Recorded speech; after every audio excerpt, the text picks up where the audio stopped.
விஜயநகரத்தோட சத்திரம் ரொம்பவே பிரசித்தி பெற்றதா இருந்தது.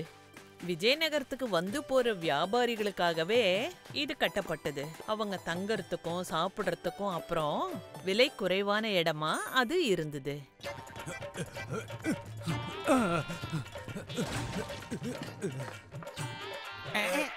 என்னாச்சு? இந்த சத்தத்தோட சொந்தக்காரர் இதோ இந்த பிம்லேஷ் தான். எனக்கு என்னமோ வண்டி சக்கரம் மாட்டிக்கிச்சுன்னு தான் தோணுது. அட கொஞ்சம் இருப்பா, இப்பவே நான் வரேன். மத்தவங்களுக்கு உதவுறதுன்னா முதல்ல வந்து அவரு நிப்பாரு.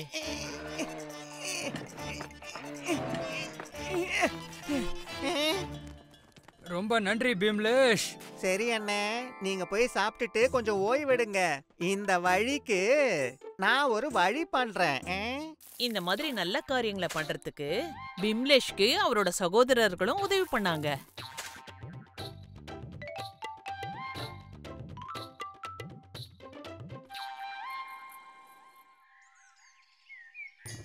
அசத்திட்டீங்க பிம்லேஷ் அண்ணா. இந்த வழியை சரி பண்ணி ரொம்ப பெரிய விஷயத்த பண்ணிருக்கீங்க. பார்த்து ஜாக்கிரதை, போயிட்டு வாங்க. ஆ, ஆ, ஆ.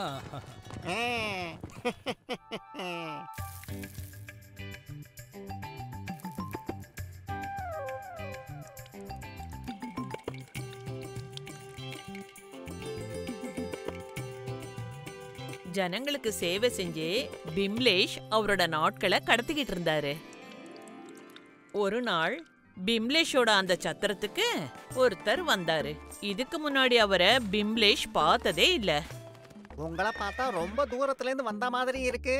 சத்திரத்துல சாப்பிட்டுட்டு இங்கேயே கொஞ்ச நேரம் நீங்க ஏன் ஓய்வு எடுத்துட்டு போக கூடாது? ஏற்கனவே இங்க நிறைய ஆளுங்க இருக்காங்க. கொஞ்சம் ஓய்வு எடுத்துட்டு நான் வேற ஏதாவது இடத்த தேடிக்கிறேன். பிம்லேஷால அதை ஏத்துக்கவே முடியல. ஒரு வழிபோக்கர் அவரோட சத்திரத்துல சாப்பிட்டு ஓய்வு எடுக்காம போறதா என்ன? சத்திரத்துல தான் இடம் இல்ல, ஆனா அவரோட வீட்ல இடம் இருக்குல்ல. இந்த கொள்ளு உங்களுக்கு தான்.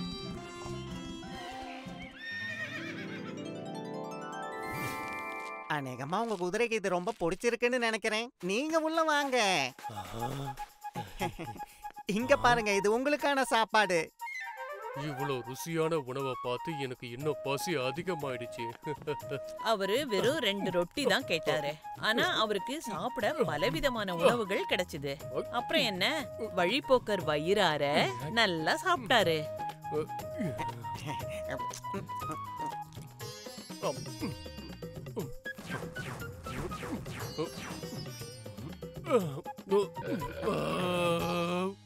நல்லா சாப்பிட்டதுக்கு அப்புறமா வழிபோக்கரும் அவரோட குதிரையும் நல்லா ஓய்வு எடுத்துட்டு மேலும் பயணத்தை தொடங்க தயாராயிட்டாங்க. சுவையான உணவு கொடுத்து நல்லா கவனிச்சிட்டீங்க. ரொம்ப ரொம்ப நன்றி. நீங்க உண்மையிலேயே நல்ல மனசு கொண்டவரு.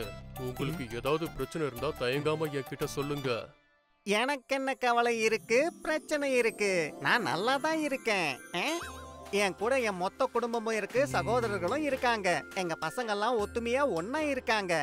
இந்த சத்திரத்துல வர்ற வழிபோக்கர்களுக்கு சேவை செஞ்சே என் வாழ்க்கை ரொம்ப நல்லா தான் போய்கிட்டு இருக்கு.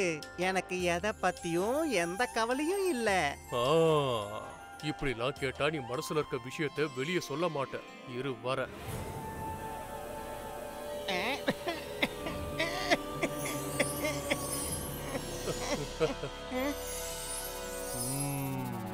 நான் தான் யமன். என்னை எதிர்ப்பவன் எவன்? என்ன யமராஜாவா? பிரபு நீங்களா? இங்க இங்க நீங்க எப்படி இங்க வந்தீங்க? பயப்படாத, நான் அப்பப்ப பூமியை சுத்தி பார்க்கறதுக்கு வருவேன். இப்ப நான் உனக்கு யாருன்னு தெரிஞ்சிடுச்சு. சொல்லு, உனக்கு என்ன கவலை இருக்கு? பிம்லேஷ் அவரோட குடும்பத்தை நினைச்சு ரொம்ப கவலைப்படுறேன்னு சொன்னாரு. ஒருவேளை அவருக்கு ஏதாவது ஆச்சுன்னா அவர் குடும்பத்தை யார் பாத்துப்பாங்க? அது கூடவே தன்னோட சத்திரத்தை இன்னும் பெருசு பண்ணணும்னு அவரு ஆசைப்பட்டாரு. அப்பதான் இன்னும் நிறைய வழிபோக்கர்களுக்கு உதவி செய்ய முடியும்னு சொன்னாரு. அப்படியே ஆகட்டும். நீ உண்மையிலேயே ரொம்ப நல்லவன் பிம்லேஷ். நான் யாருன்னு கூட தெரியாம எனக்கு சாப்பிட சாப்பாடு கொடுத்த. நான் ஓய்வெடுக்க இடம் கொடுத்த. பிறப்பும் இறப்பும் அனித்தியமானது. அதை என்னால கூட தடுக்க முடியாது. ஆனா உன்னோட சேவைக்கு பிரதியா என்னால ஒரு விஷயம் பண்ண முடியும். உன்னோட கடைசி காலத்துல நான் உன்னை கூப்பிட வர்றதுக்கு முன்னால நான் உனக்கு ஒரு சில சமிக்கைகள் கொடுப்பேன். அதுக்கு முன்னால உன்னோட குடும்பத்துக்காகவும் ஜனங்களுக்கு சேவை செய்யவும் என்ன ஆசைப்படுறியோ அதை செய்யலாம். உங்களுக்கு ரொம்ப நன்றி பிரபு.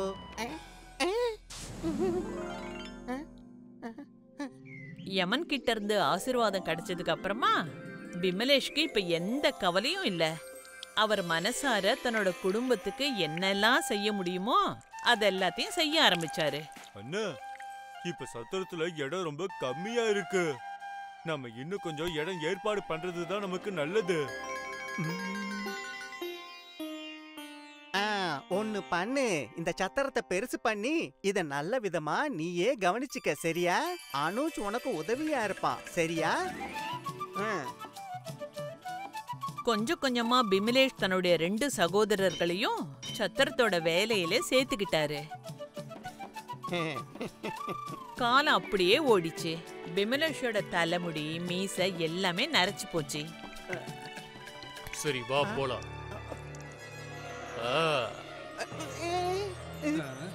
என்ன ஆச்சண்ணா? ஒண்ணும் இல்ல, நான் நல்லா இருக்கேன். அண்ணா, எனக்கு என்ன தோணுதுன்னா நம்ம சத்திரத்துக்கு இப்போ இன்னும் ஒரு சமையல் கட்டு தேவைப்படும்னு தோணுது. அந்த பகுதிய நம்ம அனுஜே பாத்துக்கட்டும். பிமலேஷ் ரொம்ப சந்தோஷப்பட்டாரு. இப்ப அவரோட 2 சகோதரர்களும் அவங்களோட சொந்த கால்ல நிக்க ஆரம்பிச்சிட்டாங்க. காலம் அப்படியே போச்சு. இப்ப பிமலேஷோட சகோதரர்கள் அவரோட சொல்படி கேட்டு அவரோட சத்திரத்தை ரொம்ப நல்லா நடத்தினாங்க. அதை இன்னும் பெருசாக்கிட்டாங்க. ஆனா இப்போ பிமலேஷ் யமராஜ் தனக்கு சமிக்கை சொல்றதா இருந்தார்ல, அதுக்காக அவரு ரொம்ப நிதானமா காத்துக்கிட்டு இருந்தாரு. போலாமா? போக வேண்டிய நேரம் நெருங்கிடுச்சு. பிரபு, நீங்களா?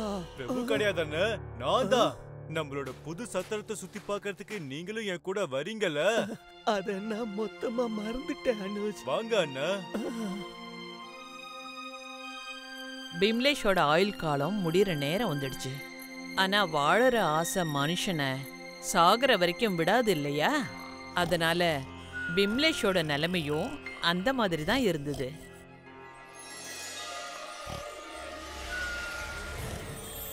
சரி வா பிம்லேஷ், பூமியில நீ வாழ்றதுக்கான காலம் முடிஞ்சு போயிடுச்சு. போலாமா? அனுஜ்,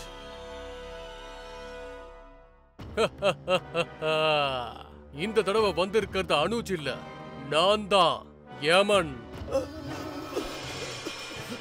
பிரபு, வர்றதுக்கு முன்னால சமிக்கை கொடுக்கறேன்னு சொன்னீங்கல்ல?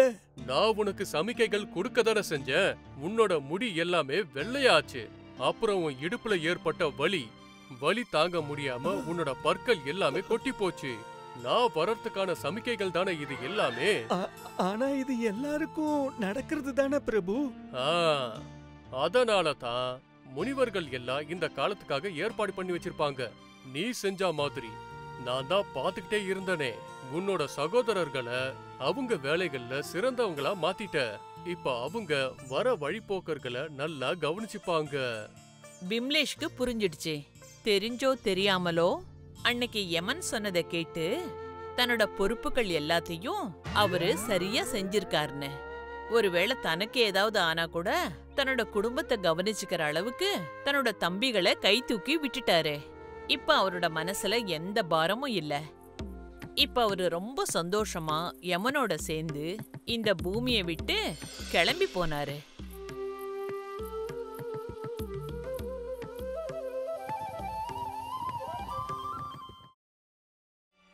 ஒரு தடவை மகாலட்சுமி மேல மற்ற தேவிகள் குற்றம் சாட்டினாங்க. அவங்க யார்கிட்டயும் தங்கறதில்லன்னு, ஒரு நாள் ஒரு இடம் இன்னொரு நாள் வேற இடத்துக்கு போயிடுறாங்கன்னு. அதுக்கு லக்ஷ்மி என்ன சொன்னாங்கன்னா, என்னை யாரு மதிக்கிறாங்களோ, தன்கிட்ட இருக்கிற பணத்தை யாரு யோசிச்சு செலவு பண்றாங்களோ, கஷ்டப்பட்டு உழைக்கிறாங்களோ, நான் அவங்கள எப்பவும் கைவிடுறதே இல்ல. ஆனா கஷ்டமான விஷயம் என்னன்னா, நான் யார்கிட்ட எல்லாம் தங்குறேனோ அப்ப அவங்க குணமும் நடவடிக்கைகளும் மாறிடுது. மத்தவங்க எல்லாரும் லக்ஷ்மி தேவியோட இந்த பதில சமாளிக்கிறதா சொன்னாங்க. இப்ப லக்ஷ்மி தேவிக்கு அவங்க சொன்னது உண்மைன்னு நிரூபிக்கிறத தவிர அவங்களுக்கு வேற வழியே இல்ல.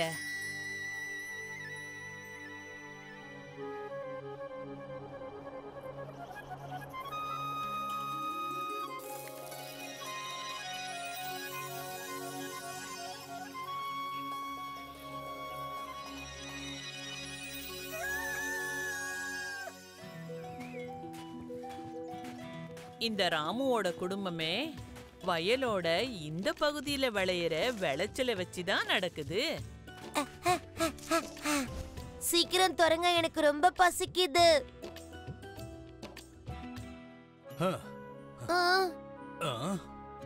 அம்மா, இன்னைக்கும் காய் இல்லையா? நம்ம வயல்ல காய்கறி முளைக்கிற வரைக்கும் இந்த மாம்பழத்தை வச்சு இந்த ரொட்டியை நம்ம சாப்பிடலாம். மாம்பழமா? எனக்கு அது வேணும், எனக்கு அது கொடுங்க.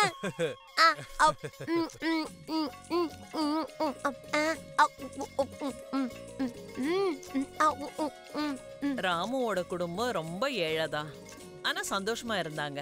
ஆனா இந்த சந்தோஷம் அவங்களுக்கு 2 மடங்கு இல்ல, 100 மடங்கு ஆக போகுது.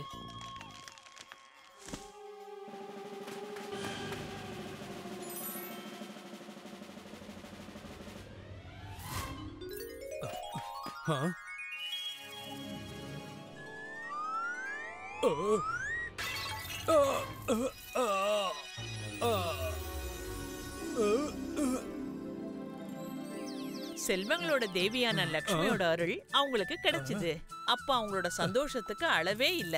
பணக்காரங்களாயிட்டோம், நம்ம பணக்காரங்களாயிட்டோம்.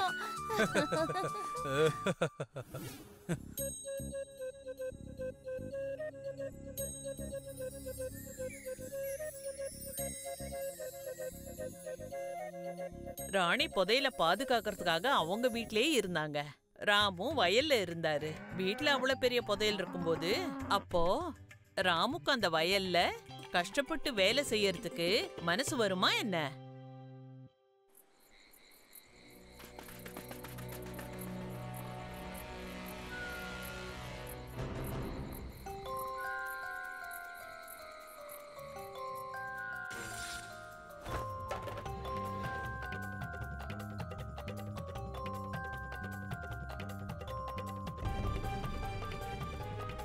விட்டுருங்க, என் பணத்தை எல்லாத்தையும் விட்டுருங்க, விட்டுருங்க. இது என்னோட பணம், இதை விட்டுருங்க.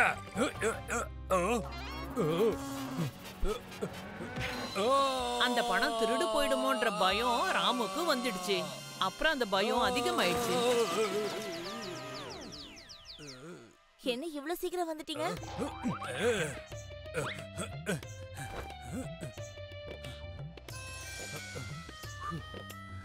இனிமே இந்த வீடு நமக்கு பாதுகாப்பா இருக்காது ராணி. அதுக்கு கையில பணம் கிடைச்சதுக்கு அப்புறமா ராமு பெரிய வீடு ஒண்ண கட்டினாரு. அப்புறமா அவங்க ரொம்ப சந்தோஷமா வாழ்ந்தாங்க. இப்ப ராமு முன்ன இருந்த பழைய ராமுவாவே இல்ல. லக்ஷ்மி தேவியோட அருளால அவன் வாழ்க்கையே மாறிடுச்சு.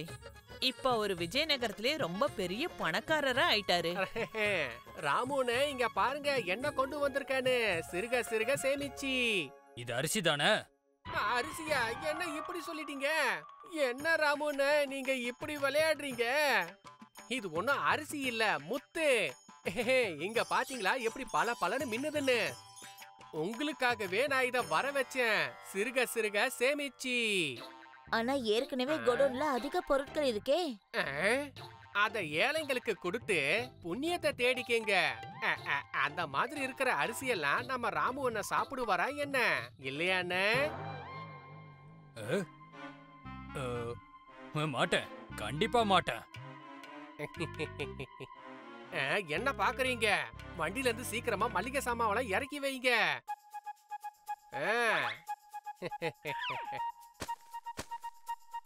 உடன்கா, இந்த பணத்தை வாங்கிக்க.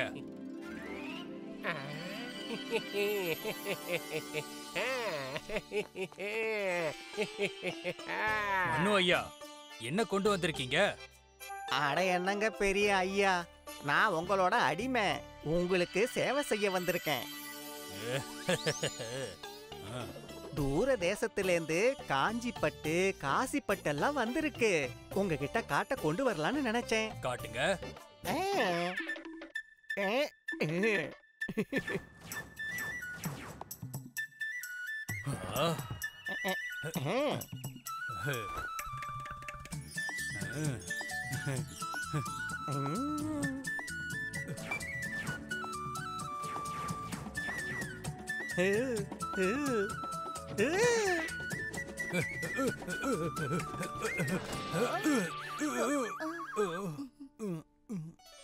அந்த பணம் ஒன்னும் ராமு கஷ்டப்பட்டு சம்பாதிச்சது இல்ல. அதனால அவன் கண்டபடி செலவு பண்ண ஆரம்பிச்சிட்டான்.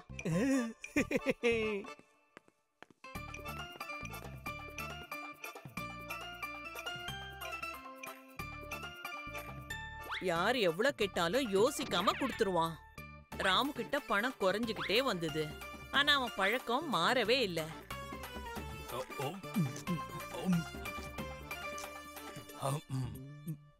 நீங்க பணத்தை அப்புறமா கொடுங்க.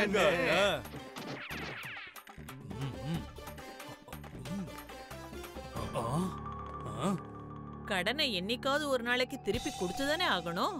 அந்த ஒரு நாளும் வந்தது. என்னது வெறும் ஒரு காசா? ஆனா நீங்க கொடுக்க வேண்டிய பணம் எக்கச்சக்கமா இருக்கே. இந்த ஒரு காசை வச்சு என்ன பண்றது? இப்போதைக்கு என்கிட்ட இதான் இருக்கு.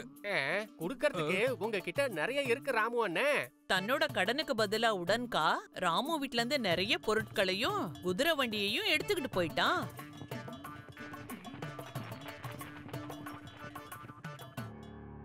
எதுக்கு இப்படி நின்னு பராக்கு பாத்துக்கிட்டு இருக்க? உனக்கு பணம் கொடுக்கறதுக்கு வக்கு இல்லைன்னா எதுக்கு பெரிய மனுஷன் மாதிரி என்கிட்ட இருந்து பொருள் எல்லாம் வாங்கின? முதல்ல அந்த துணியை கழட்டு. எல்லா பொருளையும் எடுத்துக்கிட்டு போங்க. ராமு பணத்தை செலவு பண்றதுக்கு முன்னாடி கொஞ்சம் கூட யோசிக்கவே இல்ல. வருங்காலத்தை பத்தி நினைச்சு பார்க்கல. இப்ப அவன் செஞ்ச தப்ப நினைச்சு முழுசா உணர ஆரம்பிச்சுட்டான். கொடுக்கறதுக்கு ஒரு காசு இல்ல. இப்ப உனக்கு சிம்மாசனம் மட்டும் தான் குறைச்சலாம். இறங்க, இறங்க.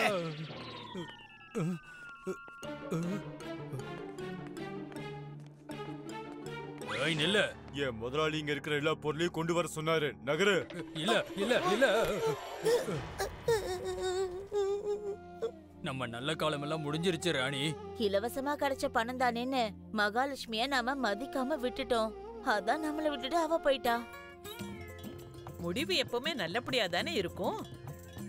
ராமும் ராணியும் செஞ்ச தப்புல இருந்து பாடத்தை கத்துக்கிட்டு திரும்பவும் கஷ்டப்பட்டு உழைக்க ஆரம்பிச்சாங்க.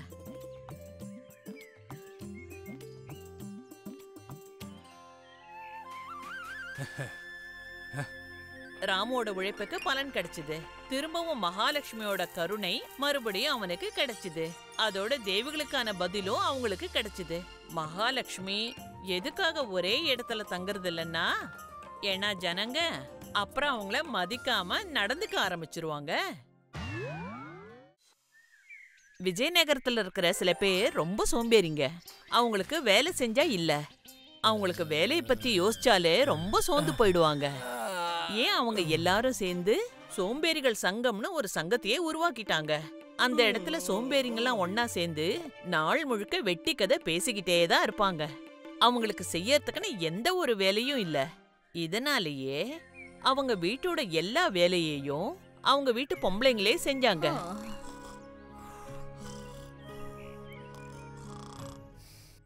இந்த மேகங்கள்லாம் இந்த நேரம் பார்த்து தான் விலகி போகணுமா என்ன? இது நிம்மதியா மனுஷனை தூங்க கூட விட மாட்டேங்குதே.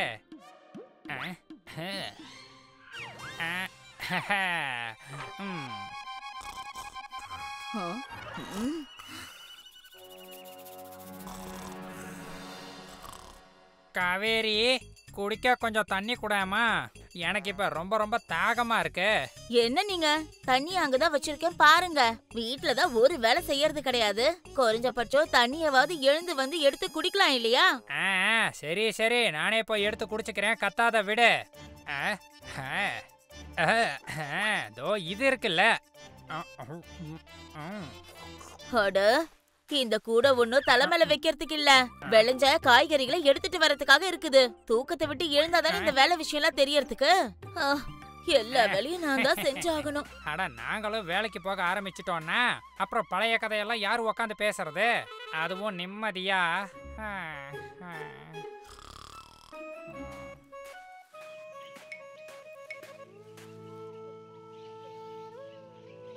என்ன காவேரி, இன்னைக்கும் நீதான் வந்திருக்கியா? உன் வீட்டுக்காரரு வரல?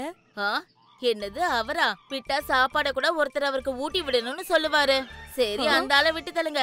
ஆமா, உங்க புருஷன்லாம் ஏன் வரல? அட, என் புருஷன் மட்டும் என்ன உன் புருஷனுக்கு சலைச்சவரா? அந்த ஆளை கட்டில விட்டு இழுத்துதான் எழுப்பணும்.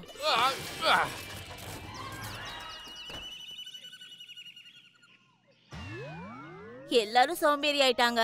ஒருத்தருக்கு இன்னொருத்தர் சலைச்சவர் இல்லன்னு ஆயிருக்காங்க.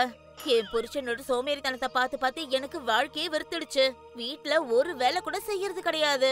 எல்லா வேலையும் நான் தான் செய்ய வேண்டியிருக்கு. நானும் தான். இதுக்கு ஏதாவது ஒரு தீர்வை கண்டுபிடிச்சே ஆகணும். நாம ஏன் இவங்கள பத்தி மகாராஜா வித்யாதர் கிட்ட குற்றம் சாட்டக்கூடாது? நாம சொல்ற விஷயத்த அவர் நிச்சயமா புரிஞ்சுப்பாரு. இது நல்ல யோசனை தான். தங்களோட பிரச்சனைகள் எல்லாத்தையும் கடிதத்துல எழுதி மகாராஜாவுக்கு அனுப்பி வச்சாங்க. பல மாசங்கள் ஓடி போச்சு. மகாராஜாவோட சார்புல ஒரு ஆளுங்களும் வரல, பதிலும் வரல. அதனால அவங்களோட வாழ்க்கையில எந்த ஒரு மாற்றமும் ஏற்படவே இல்ல. இப்படியே பொறுமையா நடந்து போயிட்டு இருந்தான்னா நான் சோம்பேறி சங்கத்துக்கு நடந்து போய் சேர்றதுக்குள்ளேயே பொழுது விடிஞ்சிரும் போல இருக்கே. ஆனா வேகமா நடந்து போக முடியாது. அப்புறம் எப்படி நம்ம சோம்பேறியா இருக்கிறது?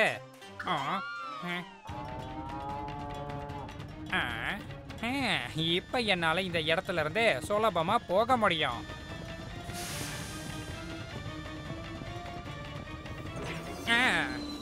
காலமாடனே ரொம்ப ரொம்ப நன்றி. இன்னைக்கு நம்ம சங்கத்தோட பேச்சுவார்த்தையை யார் ஆரம்பிக்கிறது? பிரிட்ஜ் அண்ணன் இன்னும் வந்து சேரலையே. இதோ வந்தாச்சுல்ல பிரிட்ஜ் அண்ணன். வர வழியில எதுவும் உங்களுக்கு பிரச்சனை எல்லாம் இல்லையே? அட இல்லவே இல்ல, நடக்காமலேயே சந்தோஷமா பறந்து வந்துட்டான்ல. வாங்க ஆரம்பிக்கலாம். அங்க வராங்களே, யார் அது?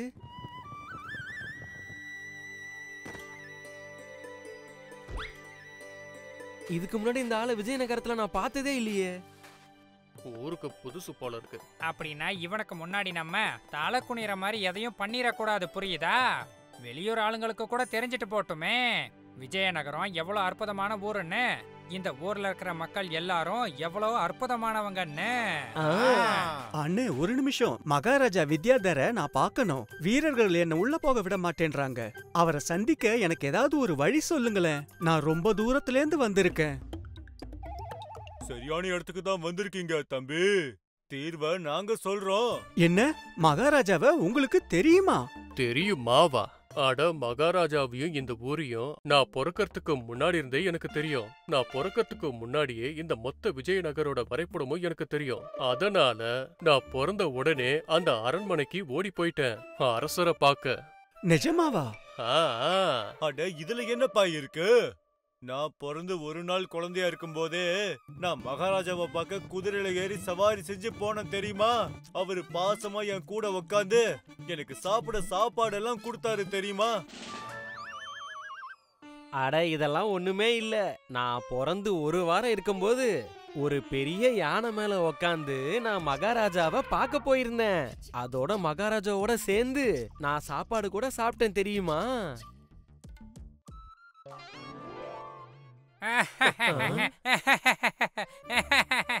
உங்களுக்கு என்னாச்சு பிரிட்ஜ் அண்ணா? நான் சொன்னதுல உங்களுக்கு நம்பிக்கை இல்லையா? அட இல்ல இல்ல, எனக்கு அதெல்லாம் நம்பிக்கை இருக்கு. அட நான் என்ன யோசிச்சேன்னா, சின்ன விஷயத்துக்கெல்லாம் நீங்க விழுந்து விழுந்து சிரிக்கிறீங்களேன்னு யோசிச்சுக்கிட்டு இருந்தேன். அவ்வளவுதான், வேற ஒண்ணும் இல்ல. என் கதையை நீங்க கேட்டீங்கன்னா அப்ப நீங்க எல்லாம் என்ன பண்ணுவீங்க? அப்படியா? அப்போ உங்க கதைய சொல்லுங்க. உனக்கு அது தெரியுமா? நான் பிறந்து ஒரு மாசம் இருக்கும் போது நான் பறவை மாதிரியே பறந்து அப்படியே நான் அரண்மனைக்கே போயிட்டேன் தெரியுமா? அதுவும் அவ்வளவு பொறுமையா. மகாராஜா என்ன அரண்மனை தோட்டத்துல பார்த்துட்டு என்ன அவர் அரண்மனைக்கு கூட்டிட்டு போய் அவரோட சிம்மாசனத்திலேயே உட்கார வச்சாரு. உங்களுக்கு தெரியுமா? அப்படின்னா உங்க எல்லாருக்கும் மகாராஜாவை ரொம்ப நல்லா தெரியும், அப்படிதானே? சந்தேகமா என்ன? அப்ப அரசருக்கும் உங்க எல்லாரையும் தெரிஞ்சிருக்கும் தானே? ரொம்ப நல்லா தெரியும். நாங்க எங்க கிட்ட இருக்கிற அற்புத சக்திகளுக்காக அவரு எங்களை ரொம்பவே மரியாதையா நடத்துவாரு. அப்போ நான் வந்த வேலை முடிஞ்சிடும். அது என்ன வேலை தம்பி? நான் அரண்மனைக்குள்ளதான் வேலை செய்யறேன். அரண்மனையோட முன்வாசல் கதவு உடைஞ்சு போச்சு. அத சரி செய்யறதுக்காக 4 அற்புத சக்திகள் கொண்ட ஆளுங்களை கூட்டிக்கிட்டு வந்தோம். ஏன்னா அரண்மனையோட கதவு கனமான இரும்பால செய்யப்பட்டது. சாதாரண ஆளுங்களால அதை தூக்குறதுங்கிறது சாத்தியமே இல்ல. அவங்க வேலை செய்யறதுக்கு தங்கம் வாங்கிக்கிட்டாங்க. ஆனா வேலையை முடிக்காம அரண்மனையை விட்டு ஓடிட்டாங்க. மகாராஜா அவங்கள கண்டுபிடிக்க தான் என்ன அனுப்புனாரு. ஓ அப்படியா? ஆனா எங்களுக்கு அந்த மாதிரி அற்புத சக்தி இருக்கிற யாரையுமே தெரியாதே தம்பி. ஆனா எனக்கு தெரிஞ்சிடுச்சு. நீங்க 4 பேரும் ரொம்பவே ஆச்சரியமான கதைகளை என்கிட்ட சொன்னீங்கல்ல. அத கேட்டதுக்கு அப்புறம் எனக்கு நம்பிக்கை வந்துடுச்சு. நீங்க 4 பேரும் தான் அந்த அற்புத சக்திகள் கொண்ட அந்த மனிதர்கள். அரண்மனையிலேருந்து தங்கத்தையும் வாங்கிக்கிட்டு வேலை செய்யாம ஓடி வந்துட்டீங்க. அதோட இப்ப நான் உங்க 4 பேரையும் ராஜா கிட்ட புடிச்சு கொடுத்து அவர்கிட்ட இருந்து பரிசை வாங்கிப்பேன். சொல்லுங்க, அரசரோட தங்கம் எங்க இருக்கு? இல்ல, நாங்க ஒண்ணுமே பண்ணல. எங்களை தயவு செஞ்சு மன்னிச்சிருங்க. எங்க கிட்ட அந்த மாதிரி எந்த வித அற்புத சக்தியும் கிடையாது. நாங்க எல்லாருமே சாதாரண மனுஷங்க தான், எங்களை நம்புங்க. கொஞ்ச நேரத்துக்கு முன்னாடி தானே பெருசு பெருசா ஏதோ கதையெல்லாம் சொல்லிட்டு இருந்தீங்க. ஆனா நாங்க எல்லாரும் சும்மா உக்காந்துட்டு ஏதோ பொழுது ஓட்டுறதுக்காக வெட்டி கதையெல்லாம் பேசிக்கிட்டு இருப்போம். ஏன்னா அப்பதானே நாங்க வீட்டுல எந்த வேலையும் செய்யாம சும்மா இருக்க முடியும். மகாராஜா கிட்ட தயவு செஞ்சு எதையும் சொல்லிடாதீங்க, நாங்க உங்களை கெஞ்சி கேட்டுக்கிறோம். சரி சரி, ஒன்னும் சொல்லல. ஆனா ஒரு நிபந்தனை இருக்கு. இன்னிலிருந்து சோம்பேறி மாதிரி சும்மா உட்கார்ந்து இருக்காம நீங்க எல்லாம் வெட்டி கதை பேசாம இருக்கணும். காவேரி அவரோட குதிரைய பார்த்த உடனே புரிஞ்சுக்கிட்டா. வந்தது யாரோ இல்ல, மகாமந்திரி சாரங்கான்னு. எல்லாரும் சந்தோஷப்பட்டாங்க. ஏன்னா மகாராஜா அவங்க பிரச்சனை எல்லாத்தையும் தீர்த்து வச்சுட்டாரு. இப்ப எல்லா சோம்பேறிகளும் திருந்திட்டாங்க. இப்ப அவங்க வீட்டோட நிலைமையும் கொஞ்சம் கொஞ்சமா மாறிக்கிட்டே வருது.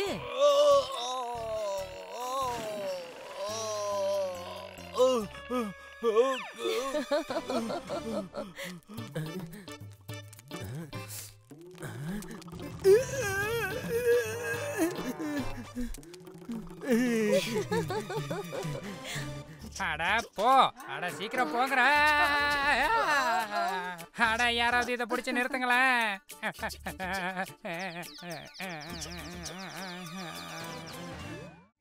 If you like this video, subscribe to our channel Murthy Media.